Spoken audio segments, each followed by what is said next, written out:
morning, kiddos. Now we're getting close to Halloween, which reminded me of my plank challenge that I totally fell off on.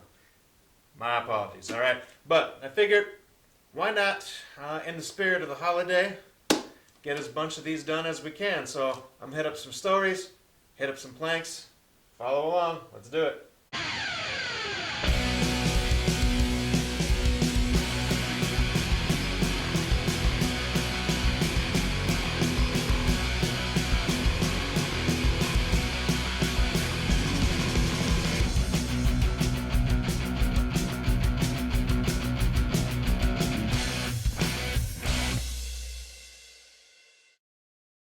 Today's story is The Thing.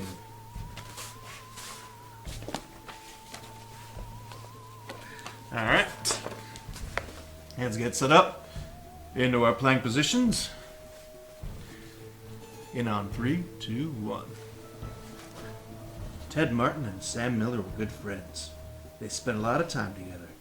On this particular night, they were sitting on a fence near the post office, talking about one thing or another. There was a field of turnips across the road. Suddenly they saw something crawl out of the field and stand up. It looked like a man, but in the dark it was hard to tell for sure. Then it was gone. But soon it appeared again. It walked halfway across the road, then it turned around and went back to the field. Then it came out a third time and started towards them. By now Ted and Sam were scared and they started running, but when they finally stopped they decided they were being foolish. They weren't sure what had scared them.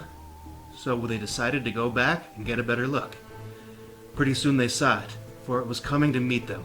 It was wearing black pants, a white shirt, and black suspenders. Sam said, "I'm going to try and touch it. Then we'll know if it's real."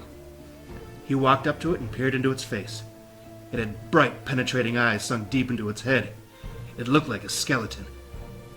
Ted took one look and screamed, and again he and Sam ran.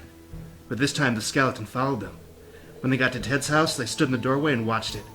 It stayed out in the road for a while. Then it disappeared. A year later, Ted got sick and died. Toward the end, Sam sat up with him every night. The night Ted died, Sam looked just like the skeleton. Whew. All right. One done. Let's do another.